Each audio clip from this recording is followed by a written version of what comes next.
primer evento de Conectando Voluntades. Este es un espacio para resaltar los alcances y el potencial que el voluntariado tiene para el desarrollo de habilidades en las personas y en las comunidades.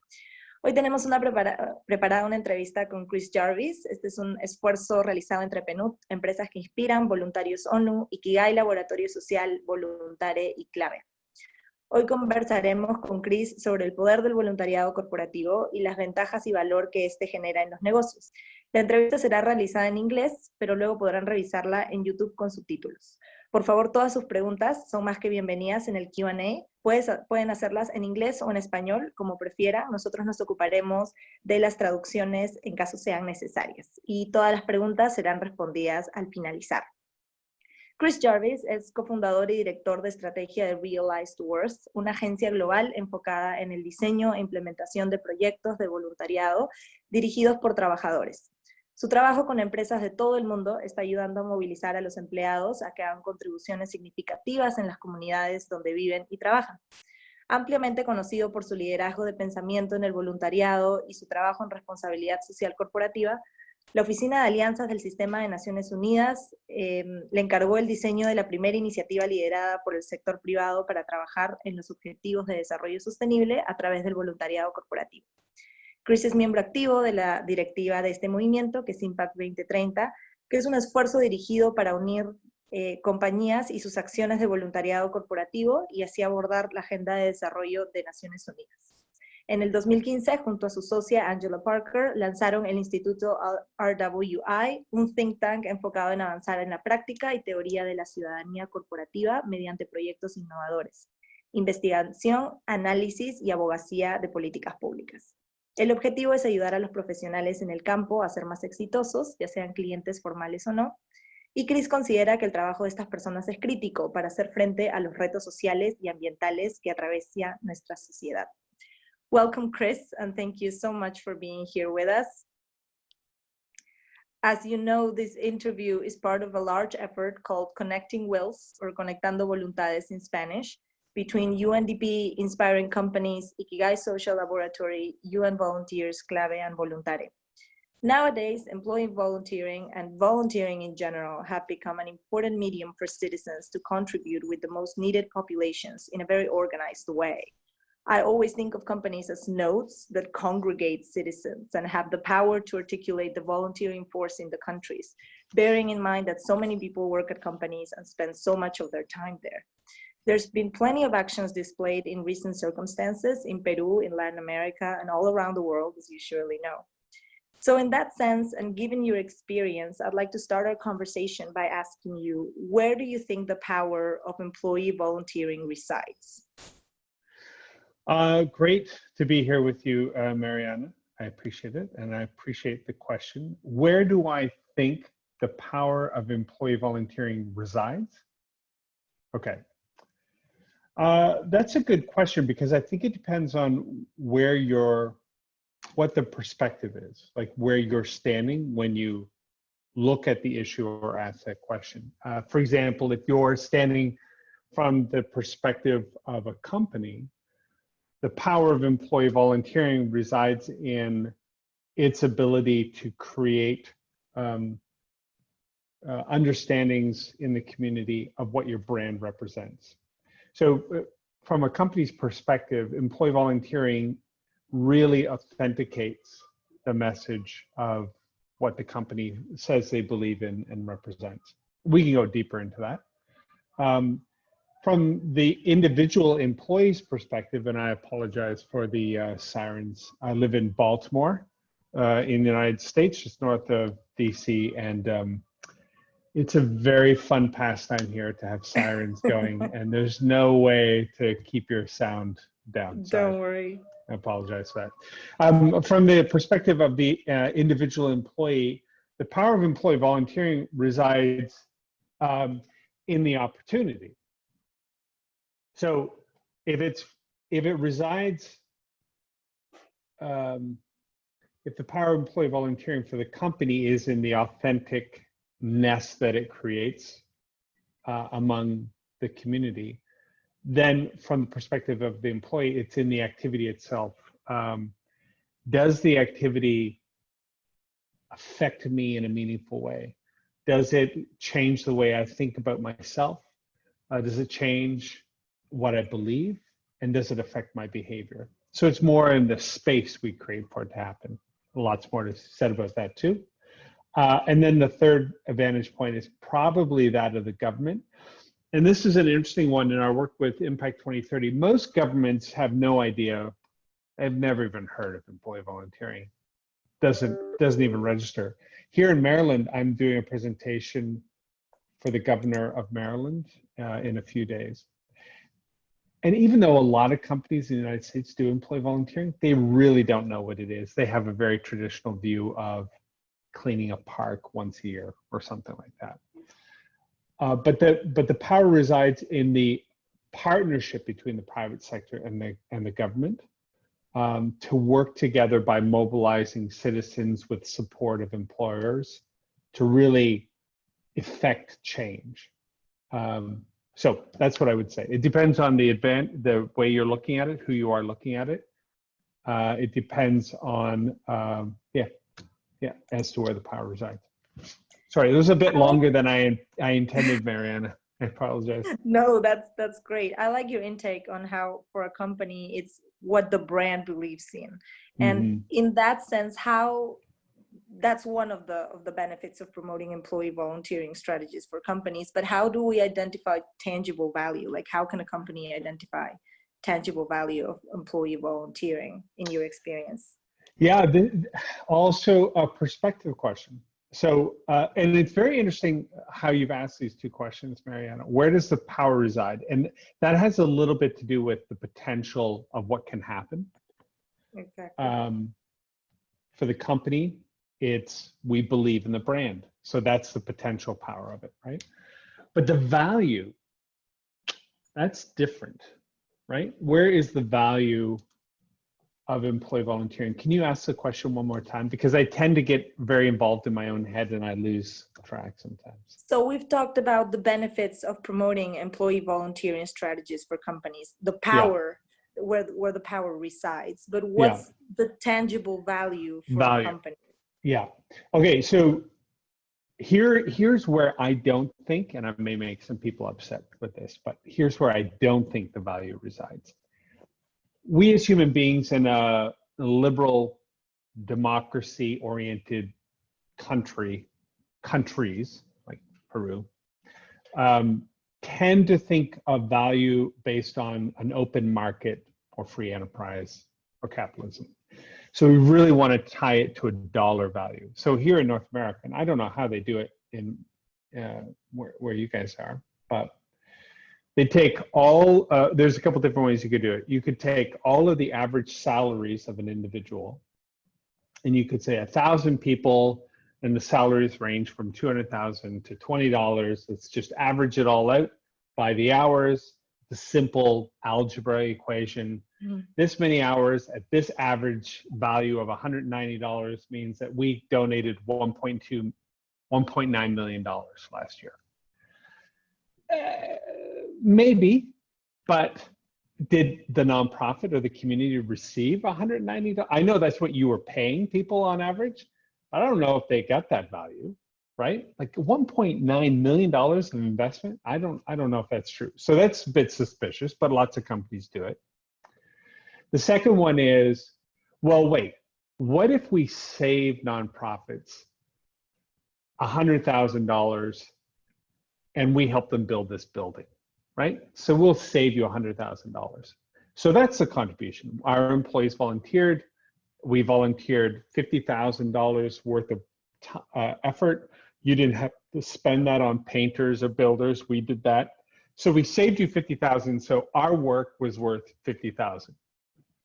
Okay, maybe, but then you're not thinking about the social capital that's generated and the change and the perspective. And so it seems like it's leaving a lot out. Plus, you tend to run into trouble in developing nations because you may have saved $50,000 from being spent on painters and plumbers, but in a weird way, you kept $50,000 out of the economy.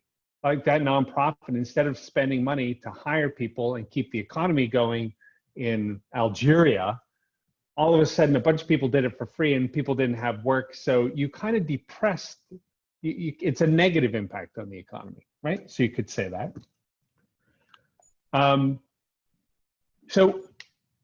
And plus the problem with that is sometimes, you know, you have lawyers painting and you're like, we pay lawyers $190. So they painted for 10 hours. So, you know, that was $1,900, but it's a $7 an hour job. So it's just ridiculous. Okay. So those are the things I don't like. Does that make sense, Mariana, in terms of the Yes, value? no, it does, because I've talked to companies here a lot about that too. And some of them tell me that first equation that you told me about the Yes. money.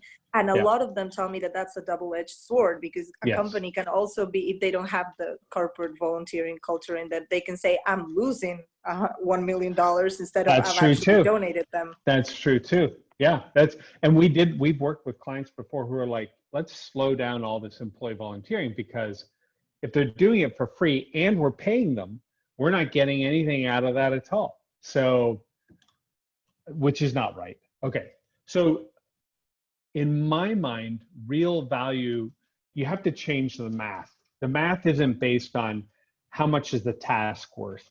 That's basically, I wish I could speak some Spanish because I could say these little phrases in Espanol, but I can't. So how much is the task worth?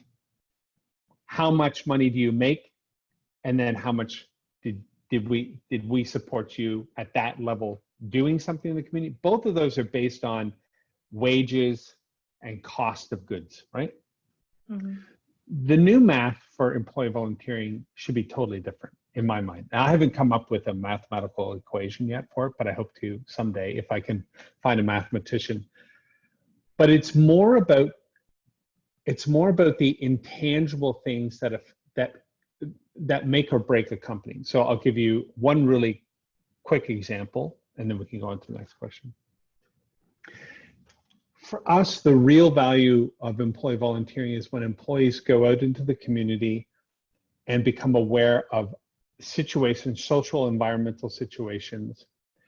And if it's done, we call it a transformative approach. So there's a transactional or a transformative approach. And I'm happy to share, it's all in English, Mariana, but I'm happy to share this with you to share with everybody on the call afterwards.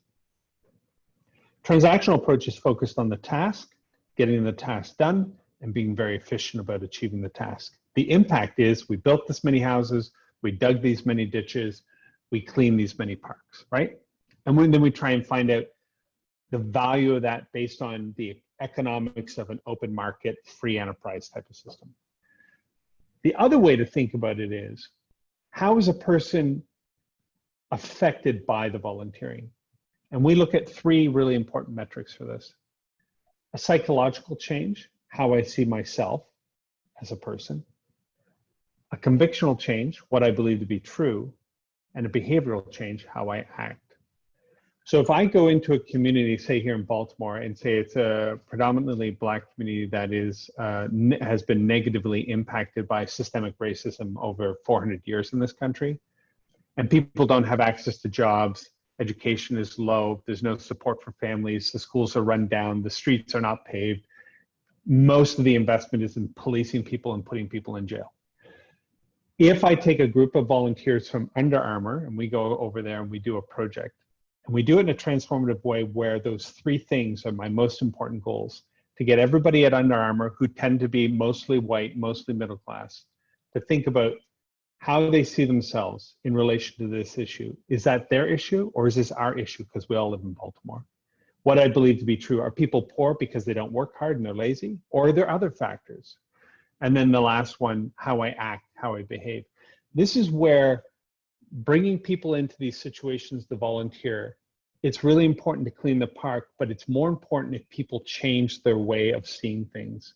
And if I can begin to see myself as part of the community and these issues belong to me, and I see myself as someone who has the ability to change it or address it, myself as ability, you know, I need to reflect on my beliefs and I need to act differently.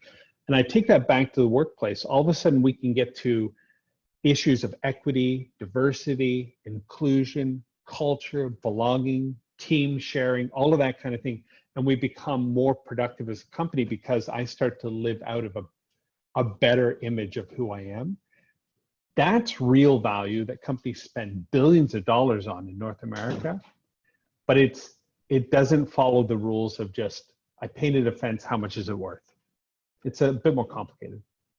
I like the 3 goals that you mentioned, and we know volunteering gives you a lot of soft skills that we can, as a conclusion, say that it helps the company, either their culture, their climate, etc. So what do you think are some good ways to start maybe measuring that progress, or at least showing it for companies? Because I feel like a lot of the times an employee volunteer manager sometimes cannot access like a CEO or a director, or make them believe that, because CEOs or people in high ranks like those, they need numbers or they need actual proof. So how do we start showing that proof to those? Yeah, I think I'm only talking to panelists here in the chat. Can anybody else, can I go to all panelists and attendees and will they see it? Yes, give me 1 second. Okay. I can just drop some links in. Our approach to employee volunteering is based on something called transformative learning theory, which is an adult learning process. But it talks about this perspective change, how I see myself, what I believe to be true, and how I behave. Those are the 3 core elements. And this intersects nicely with neuroscience research to show that if we want to see the world differently, the actual construction, the physiology of our brain needs to change. Our brain, we need new neural pathways. They need a change in order for us to see differently. So if you ever want to address issues of teamwork and belonging in the workplace, the way people's brains are wired literally needs to change, and they only change through experience. So employee volunteering becomes a mechanism to give people these experiences so that their brain can grow new synaptic pathways. It's called neuroplasticity. And this allows them to see themselves differently, think differently, behave differently. But without that brain change, nothing happens. We just keep doing the same thing over and over. We see the world the way we see the world. Now that is, your question is, how do you pitch that value to a CEO? Oh, we don't. I mean, you'd have to assume that every CEO loves neuroscience and loves adult education theory. And wants, yeah, maybe they do. Maybe they do sometimes. But more often than not, we have to show that people are open to thinking differently. And the way we do that is we try and take a little bit of a test with what people think before they go to the homeless kitchen. In what city are you in, Mariana? Lima. So you're in Lima. Okay. Yes. So I don't know if they have homeless shelters or if homelessness is a big issue. Okay, you do. Okay. All right. When I went to Ukraine, we talked about orphanages, because orphanages are everywhere, like huge. I think they have the highest number of orphanages anywhere in the world in Ukraine. I have no idea why. But before you go, we try and ask a set of questions. What do you think? What do you believe? Then they have the experience. Then we ask them questions. Did that change a little? And it changes a little. And then over time, it changes a lot. And that is something that you can show CEOs or senior level people and say, look, people are thinking differently. But they'll say, well, it's great. I'm sure they're changing their opinions about homeless shelters, but how does that help me? And that's a bit more complicated. If you want to show the value, you've got to combine it with good scientific research. There's not a lot in this space yet, but there are some parallel areas of research, which we try to do. And then you try and focus in on, this is about your corporate culture and how employee volunteering affects your corporate culture. And there are some good pieces of research on that, actually.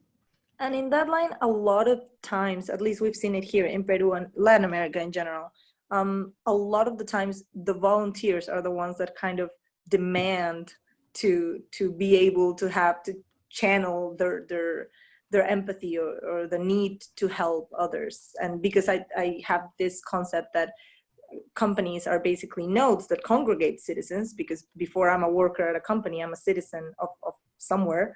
Yep. I have the need to help. So in that sense, a lot of the times volunteers talk about that need. So Yes. what do you think motivates volunteers to act, and why? Like, how do we build an inviting environment for increasing participation and engaging with volunteers? Yeah, that's a great question. And that's the one we always start at. Why do people help? Right? That's the basic question. What is it about helping other people that we may know or may not know that is so compelling? Like, we need to do it. We want to help other people. I've got a TED talk I can share that goes, it's only 8 minutes long, that goes into more detail after. There's slides and stuff. It's more interesting. But basically, this has been an evolutionary process where helping each other has kept us alive as a little family, a little tribe, a little group.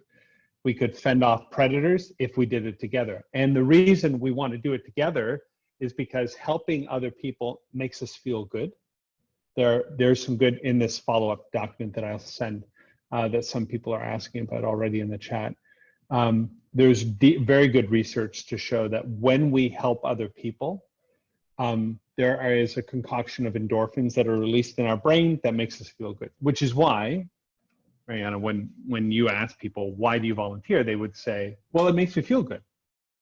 And that's true. It literally, when you do it right, when I can see the person I'm helping, even if it's like this, I'm not near you right now, but I can see you.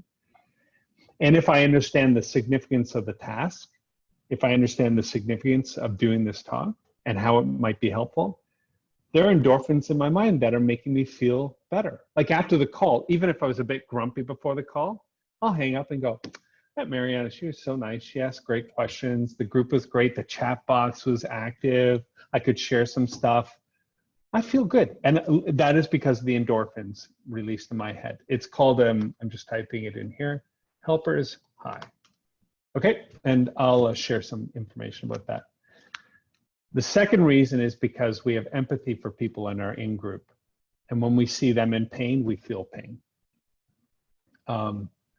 And there are multiple studies to show that. So we are compelled to stop the feeling of pain in ourselves by helping other people. So these two things come together and drive us as people to help other people. Does that make sense? Yes, totally. Yeah. And I actually watched your TED talk. Oh, okay. I found it very, very interesting. I wanted you to share that that concept with everyone else, but I find it very interesting. And I've actually heard you talk in that TED talk, and just now you mentioned it.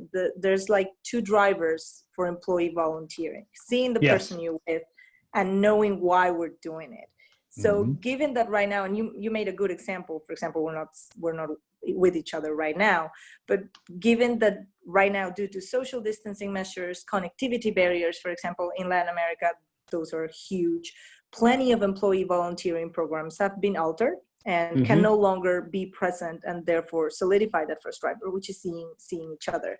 So how do you think volunteering can adapt in this scenario in order to not lose that first driver and actually keep maintaining the connection between a volunteer and the community?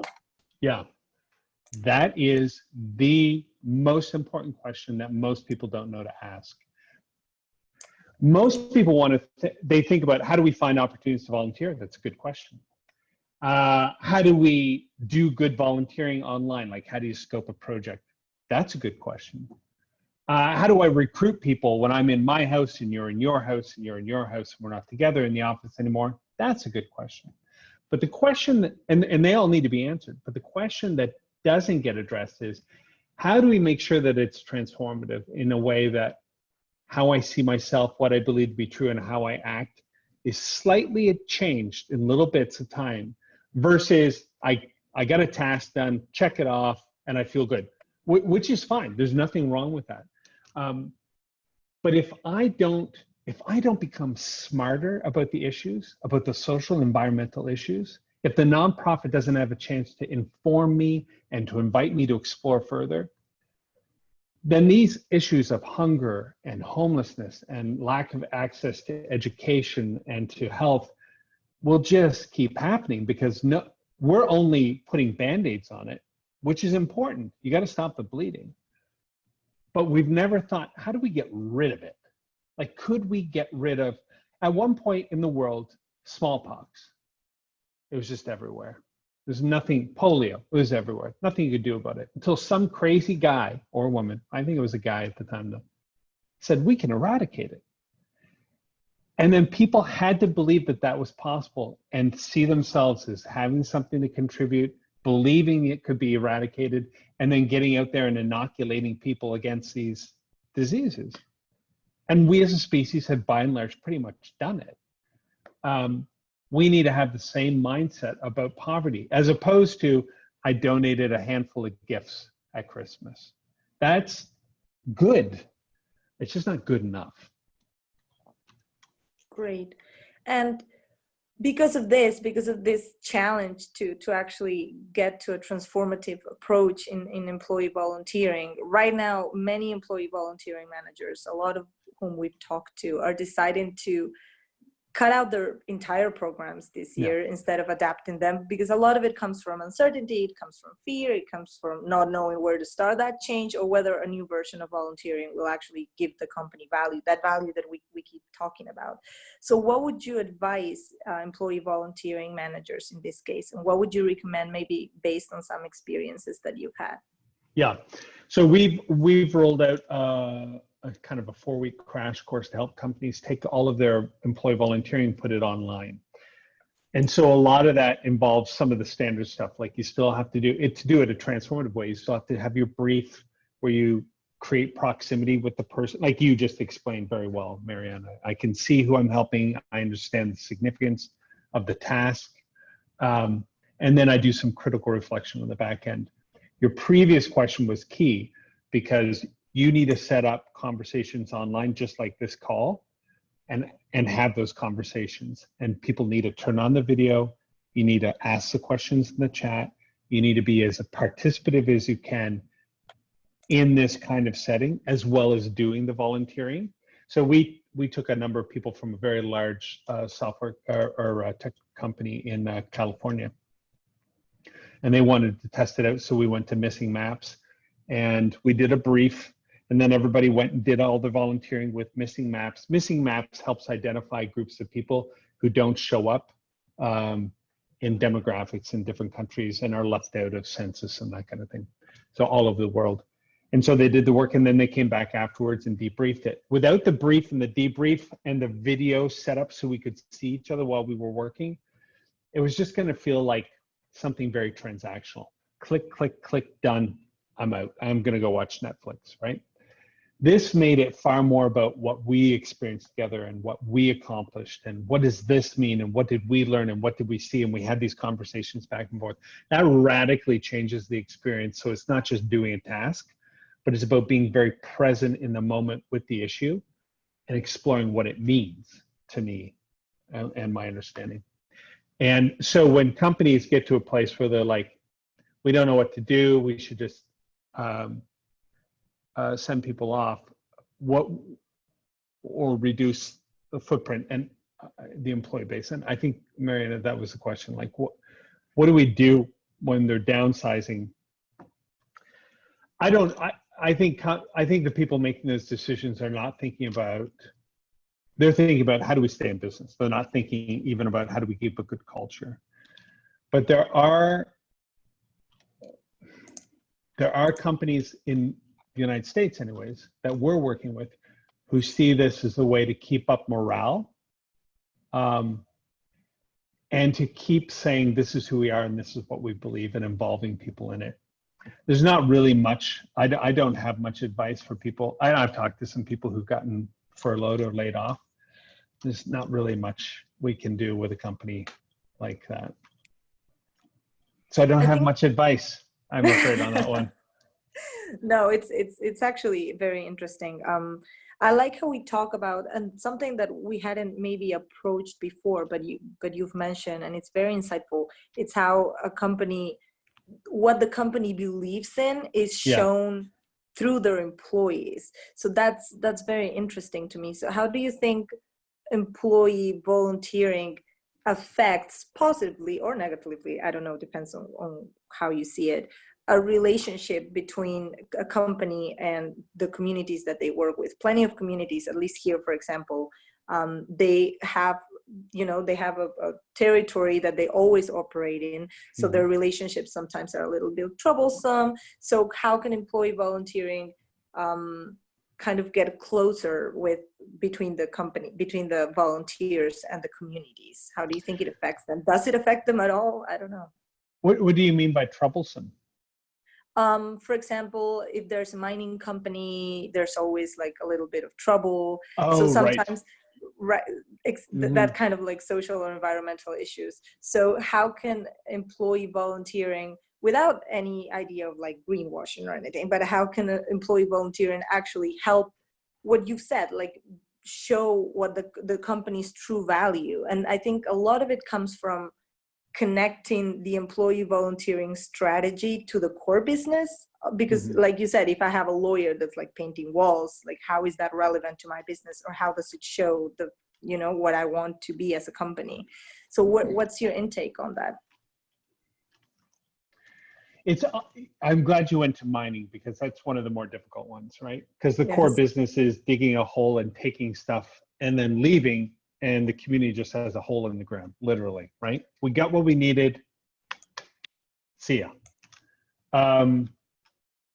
So that means that the community can tend to see them as takers, not givers. So if the leadership doesn't really believe, typically leaders in those companies are savvy enough to know that unless they want to have a lot of trouble, they need to make the community happy with them. So they'll sponsor baseball teams or little league teams and that kind of thing.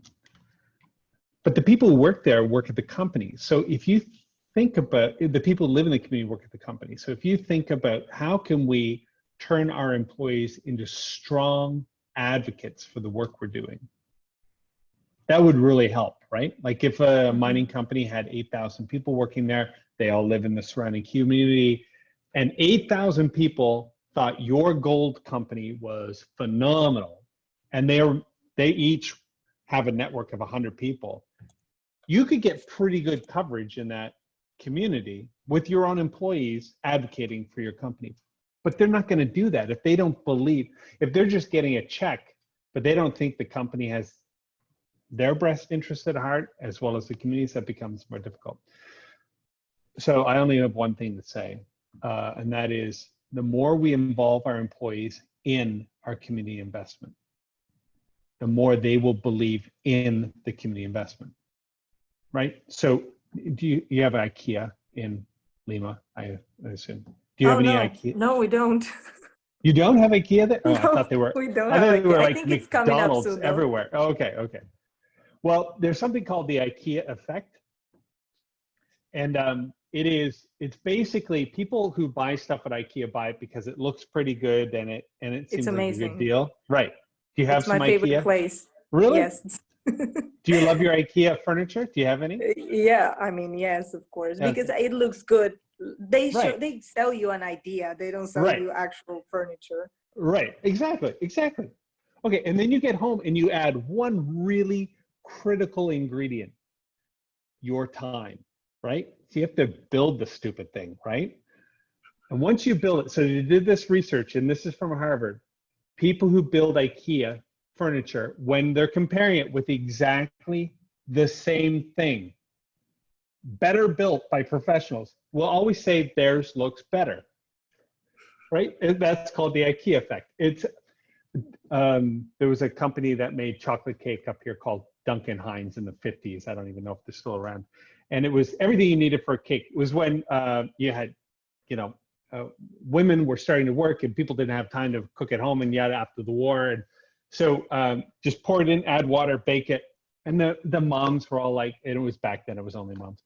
Moms were like, I don't know, it doesn't taste homemade. They said, okay, we have another version.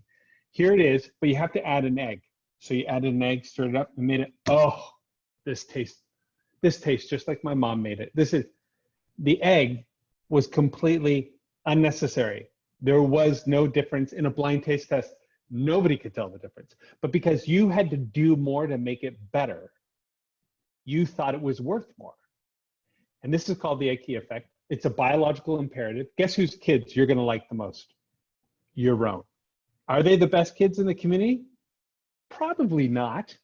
But it doesn't matter, because your own biology through evolution has made sure that you will do whatever it takes to keep your beautiful children alive. Why? Because they're the best thing ever. Are they? That doesn't even matter. It's just we need to stay alive as a species.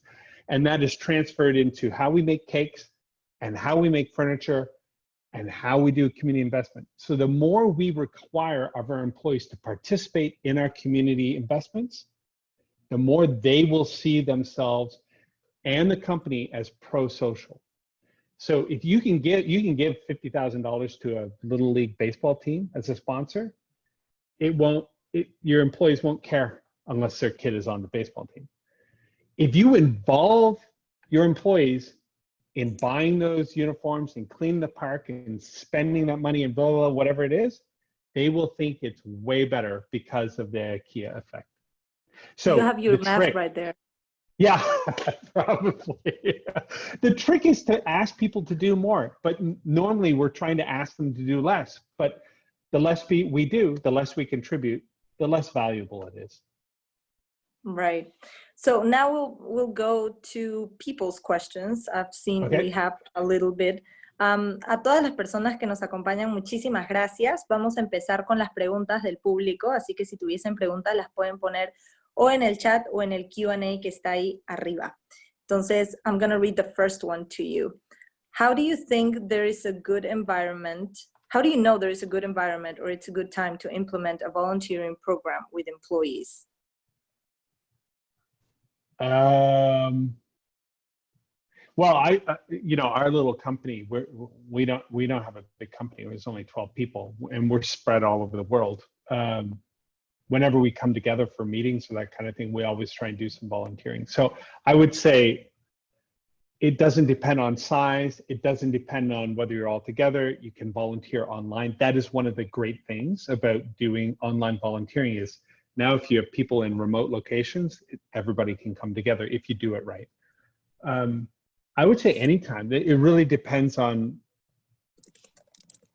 your leadership and if they, but it doesn't. eBay, we work with eBay. We've been working with them for years. They have a great employee volunteering program. They had one of the largest sun panel arrays in Southern California back in the 70s, or maybe it was the 80s, just because a bunch of employees in the break room were complaining about styrofoam at the company, and they said we shouldn't use styrofoam. Hey, why don't we have sun panels on the roof? So they did a little one, proved it worked, did a whole bunch. And then they walked into the CEO's office and said, look what we did. And he said, we're doing this everywhere. That's awesome. Did the CEO lead? No. But the CEO, once he saw it, could take it to a whole next level. So I don't even, when people say, well, we need our leaders to believe in it, I would say, not really. Anybody, anywhere can launch it, I would say. Great. We actually have a course online, 12 modules. They're totally free. It's called Empathy in Motion. I don't think you've seen it, Mariana. Let me just drop it in. Yeah, anybody who wants to learn anything about employee volunteering, totally free. Just take it. It's we were just talking about that with some colleagues, that how it's hard to find information because a lot of times employee volunteering managers are kind of thrown into the job. They don't have like a background or anything. It comes from being part of corporate social responsibility. So sometimes they're searching for ways to learn or to actually innovate and move past philanthropy. So that's a great way. We'll be sharing that with everyone. Yeah, and you don't have to pay for it. You don't get a score. You can just sign up for it, take it. There's been a couple thousand people around the world take it. So yeah. That's amazing. We have another question actually from Silvia. She says, I would like to know his opinion about this great challenge of keeping volunteers engaged and motivated with opportunities for action only done remotely or online. Yeah. Okay. So this gets us to motivation, like what motivates us. So I'm just going to drop my own LinkedIn. I'd love to connect with anybody on the call through LinkedIn. So I just put it in there. Thanks to Jessica Sanchez, who asked for that connection. Just connect with me on LinkedIn. If we need to talk further, we can find other emails to do that. Mariana, by the way, this is just such a great way to have a conversation. It's so easy and relaxed, and people are participating. I'm having a great time. I do a lot of presentations. You guys are doing a great job. Thank you. Thank you. But I tend to forget the question. Oh, yes, you're right. Managers tend to come over from communications or marketing. They know nothing about it. And so your question was, how do we educate them, or how do we get them up to speed? Well, my question was, yes, how can we get them up to speed? We know, for example, we have here in Peru something that I actually coordinate from UNDP that is kind of like Impact 2030, but locally. It's called Inspiring Companies. And we kind of join forces with the private sector to kind of promote learning spaces and joint action and the generation of knowledge. So besides that, like at least internally in a company, how do you think a company can, or a manager can actually access or learn about employee volunteer? Where do they start? Well, you know, there's a lot of paid stuff out there. Unfortunately, a lot of it, I'm Canadian, a lot of it comes out of the United States right now. There's a lot of free materials. If you go to rw.institute, here, I'll put this in, rw.institute. No com, it's just rw.institute. We try and collect as much research or examples or free tools or links as we can and make them free to everybody. So you can get some stuff there. We do a listen up call and the listen up show the second Wednesday of every month. It's free to everybody. I'll send you a link to share with everybody afterwards as well. And that one, we bring people in who run employee volunteering programs at HSBC, JP Morgan Chase, World Bank, the IMF, Target, all these companies. What are some other big ones? Apple, Microsoft. We've had about 20 some guests, PwC, Deloitte, and they're all recorded. So you can listen to all those conversations about, they give examples of the programs, what they face, the problems, how some of them are better than others, but you could go through that. That's the process I use, because when I started, I knew nothing. I remember the first conversation. Okay, so this is just between you and me, Mariana. But I remember the first conversation I had about employee volunteering. It was actually CSR. And this person, I was trying to help a nonprofit work with volunteers. We hadn't even set up our business yet. This is like 12 years ago. And this person said, well, we don't have any money. It sounds great what you want to do, Chris, but we have no money, because this is a small nonprofit. They said, but you could go down the street and work with this bank because their CSR program. So I took out my piece of paper and I wrote CSR, because I had no idea what that meant. They send us 200 volunteers and spend more money on taking pictures and the barbecue than they even give to us. And it's a real pain, but we have to keep doing it because they send us a $5,000 check once a year. All right, good, thanks for the tip. So I went immediately to the bookstore and looked up, because I don't even think Wikipedia was invented or something. I started reading as much as I could. So I knew nothing about this. So it's just a slow, and the resources, it's a slow accumulation of knowledge, but the resources that are out there now are just, there's so many good resources out there. And I'd be very happy to share some of that with you as well. Great. UN Volunteers has also dropped for the GDM a knowledge portal. So that's also being helpful to me too. Yeah, exactly. UN Volunteers, and they're one of our key partners with Impact 2030.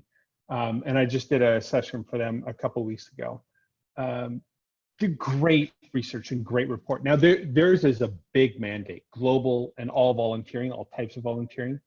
So it's fun to intersect with them on this because it's kind of niche, right? Employee volunteering, it's just a little part. So they're massive. Yeah, they're great. We have a question from, I think we didn't answer it, from Sylvia. Sylvia, she said, who's over in São Paulo. Yes, from Impact 2030 in Brazil. She said, how do we approach the challenge of keeping volunteers engaged with opportunities done only remotely or online right now? Right. And that, I think you had asked me a question along those lines and I kind of lost my way. So thanks for coming back to it. I'm a lousy interviewee, but you're doing a great job as a host. first of all, let me explain how we understand motivation. So motivation, if you look at social sciences and some cognitive science, you'll find there are 3 levels of motivation and 2 sides of motivation. So it's like 3 in this. Okay. First of all, the 3 levels: global motivation. This is, if I asked everybody on this call, do you want to help people? I'm sure everybody would say, yeah, of course. I wouldn't even be on this call if I didn't want to help people. So at a global level of motivation or global level of commitment, all things being equal, this is going to be pretty much what you say anywhere, anytime. So we're going to go down to the next level, and this is contextual motivation or contextualized commitment. And at that level, we're talking about a specific context. When I say, do you want like helping people, you might say, well, yeah, now I work in the health industry, so I nurse or I'm a doctor and I like helping people, but it's within a specific context, it's bounded. So I like helping people globally, generally, but if you get a little bit more specific at that contextual level, I'm going to talk about in the health industry or at schools or, you know, whatever it may be, or with new arrivals, migrants, that kind of thing. Neither of those levels are good indicators of whether somebody will volunteer or keep volunteering. They say they will, but that's not the level. The level at which we decide to participate or keep participating is called situational commitment or situational motivation. And at that level, we are making trade-offs between all the other things that we're committed to. I'm committed to my family. I'm committed to having fun. I'm committed to going out with my friends. I'm committed to doing my tasks around the house. So and this is just one thing in a whole lot of levels. And situational, so at that situational level, what we try and do is present people with what we call a value bundle. And so I want you to come out and help with this homeless shelter, but I know you are already motivated to do something with your family, do something that's fun, be seen by your boss, all of these other things that already matter to you. So I try and think through as many of those things as possible, and I wrap them all around the volunteer opportunity. So when people volunteer with us, they typically never come because they want to help the homeless. They come because my boss is going to be there, my friends are going to be there, I can bring my wife and kids, and we're going to go do something fun afterwards. That's why I'm coming. So we kind of have to package it, not around how important the cause is, because nobody cares. If I don't have any experience with a cause, I don't care about it, right? That's like talking about watching Game of Thrones to somebody who never watches it. They're like, who cares, right? It doesn't mean it's not a good show. It just means it doesn't matter to you. So you've got to find things that matter. And then extrinsic, you have to realize that when people come to volunteer for the first number of times, they're coming for these other reasons. But if they come long enough, and if you do it in a transformative way, so that they begin to see homelessness as something that matters to them and something that they can really help with, and they develop friendships, maybe, just maybe, they'll be intrinsically motivated to keep coming back because that issue will matter. And all those other things, while still important, won't be the reasons they're coming. They're coming because they know people there and this issue matters. And that's part of what we talk about in the journey of a volunteer. But you'll see that in the online course. A lot of it has to do with empathy too, Yeah, to be for an employee to be able to actually connect to something that doesn't affect them at all. Yes. Yeah. And the trick to empathy is to give people an experience so those individuals become part of my in-group. Because as long as they're in my out-group, you know how many times I looked up news this week about what was going on in Peru? None. None. It's too far away. I know you, I know a couple other people. And so it's too remote, right? How many times did you see news about Peru? Like every day, all day, right? Yeah. Okay. And that's exactly what's happening. If we think about all these environmental or social issues that way, then we'll start to design our programs to take into account what is really going on inside of people. And we won't be so disappointed that even though we did a lot of work and this is an important cause, nobody came out. Gosh darn it. But that would be like you throwing a birthday party in Peru and it's just beautiful and I would have a great time. And you invite me, I would say, Mariana, I I can't. I'm sorry. I got these other things I got to do. So. Right. But now Well, I'll if I get on ever it. have a birthday party in the US in Baltimore, I'll be sure to tell you to Yeah, come. you come where I am. Or once, if we got to know each other better, and then it was a big deal, like your 50th, I'd be like, well, I got to go see Mariana. She's a friend. She's in my group. And so it really matters to me. So I'll go to that distance. And that's what employee volunteering needs to do too. Amazing. We have 3 more questions. Okay. The first one is, what would be the success stories of companies that have managed to obtain good metrics on the impacts of corporate volunteering on the development of soft skills of employees? This is a very long question, I'm sorry. Or No, in good. the image of the company, or in the great place to work ranking, or in the sense of transcendence and purpose of the employees, or the efficiency of social investments. What are some success stories? That question is so comprehensive that any answer should work. Right. It's very integral. It's interesting. Yeah. No, it's good. And thank you, Jose, for asking that. Most companies' success stories have to do with what we call outputs. How many hours, how many people, how many places, how much money. It's just numbers, right? Where the real interesting stuff happens is in the outcomes. How did the individuals who volunteered benefit? How did the community benefit? How did the company benefit? What's better for me as an individual because I did it? And then the impact, short and long-term impact, that's how the world is different. So if we go back to polio, the benefit, the output is 1 million people were vaccinated, right? And that's mostly where companies stop. The outcome where we should go is Billy doesn't have to have polio or doesn't have to deal with it because he's never going to catch it because he was inoculated, right? I was when I was a little kid too. And I don't have to deal with it. So that's a personal benefit to me. System-wide, trillions of dollars do not go into fighting polio. We can start looking aggressively at moving the needle on other healthcare issues, and we can set this aside and reallocate those resources. The entire healthcare system radically changed when we got rid of polio. That's an impact. Companies have a terrible time of thinking about impacts. They have a moderate time in understanding outcomes, and they mostly talk about how many people they gave a shot to, because that one you can measure. And I would say, what would be the success stories of companies that have managed to obtain good metrics in the impact of corporate volunteering? There's not a lot out there. They tend to be anecdotal. So-and-so went on to be a board member or started a nonprofit, or this person volunteers 900 hours a year. We know people like that at companies, and they've done things. I mean, it's not evolved, it's not developed, which is why we started the Institute, to try and move things forward. But that's about it. I really don't, besides good stories about employees, like anecdotal stories, there's not much out there right now. It's also difficult because, I mean, when you talk about the impact of employee volunteering, that's a very large jump to talk about impact, because a lot of things, and I was talking to this about a friend that's into statistics, and we wanted to talk about metrics of volunteering, and he would tell me that if you talk about an employee volunteering activity or a program, and you talk about the impact that it had on that community or that person, there's a million things that could have happened with that person too. So for you to say that conclusion that because I did this activity, there's no poverty, that jump is a little difficult to talk about impact, at least.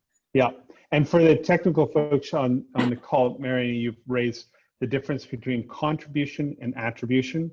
Attribution would say, I put a needle in 1 million people, or my company did, now polio doesn't exist, I can take all the credit. That's attribution. Contribution would be, I put a needle in everybody, polio doesn't exist, and we've saved $100 trillion in the healthcare system. Well, that was part of it, but that wasn't all of it. That's contribution. And most employee volunteering sits over in the contribution side. Right. There's another question we have. I don't know if you'll be able to answer this since it's about Peru exactly, but I can give you a little background. Okay.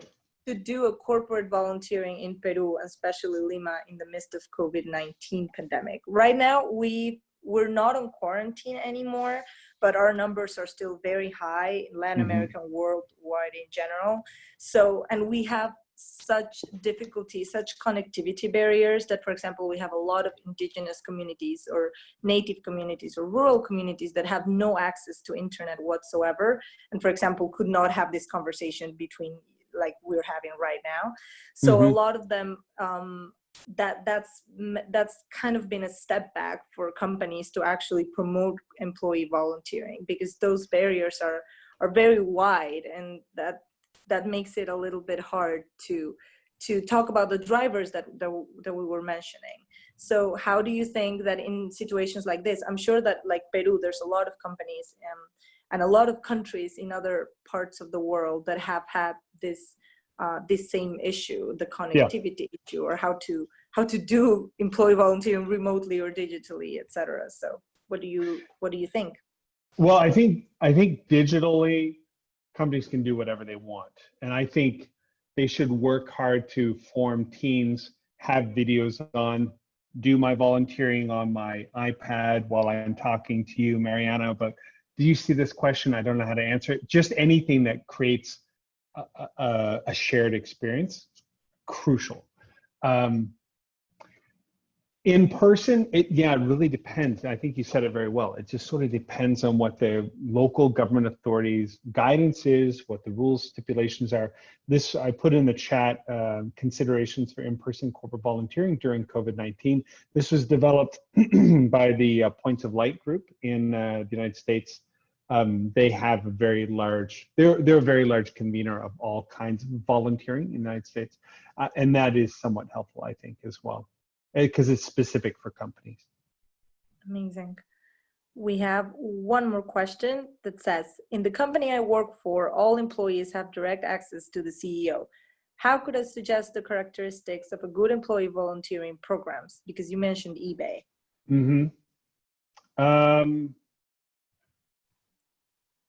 How to sell an employee volunteering program? That is a very, very important question.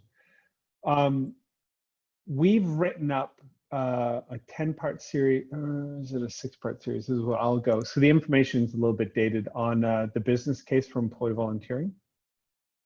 If you Google that, the business case for employee volunteering, you'll find it. Let me see if I can also the business. But it kind of depends on what is the most important thing for you as a company. If you're a smaller company, here it is right here. Okay. If you're a smaller company, that has a lot more detail. Oh, sorry. Here it is. It all gets mashed together in the chat here. There, it looks separate. If you're a small company, I think really you have to think through what's going to matter to the CEO. Is it a sense of team, a sense of belonging, productivity, sharing knowledge, supporting each other, engagement? I think you'd think about that. Once you get to be a certain size, like a mining company in Peru, you have to think, wait, having our employees engaged is great, but we want our stakeholders, our communities to like us a lot. Then the argument becomes a little bit different. So it just depends on what matters to them. But everything you could want to talk about, from productivity to engagement to knowledge sharing to health considerations. It reduces healthcare costs at companies. That's in there. That's amazing. Thank you. I would like to close this conversation asking you one more thing. I know you've said that you don't have a lot of advice, but I would like a little bit advice. I mean, I'm sure that everyone who's watching us would like a little bit advice from you. So imagine I'm an employee volunteering manager and that reaches out to you for advice on how to face this crisis. Okay. How would you encourage them and empower their work, bearing in mind the importance of their responsibility now more than ever? Yeah, so on the business side, we created that 4-week crash course. We're doing it at cost, but it's very, very, it's expensive outside of the United States. It's like $25,000 to take it for 4 weeks, and it's comprehensive. It's great, but I don't think that's the answer for everyone. What would my advice be for somebody who wants to do employee volunteering in the middle of COVID online? What should they consider doing, right? Right. Where do I start? Yeah. You know what? I'm going to share a listen up show where we talked about this very thing, because you need to consider the kind of platform you're going to use. You need to consider what you want to get out of it. You need to consider how to find your nonprofits. You need to consider how you're going to measure those results. Who's going to organize the event? How you're going to measure, record the data. So this will give you a little bit of all of that. So let me just make a note, because I'm not sure where that one is exactly. So this is the webinar.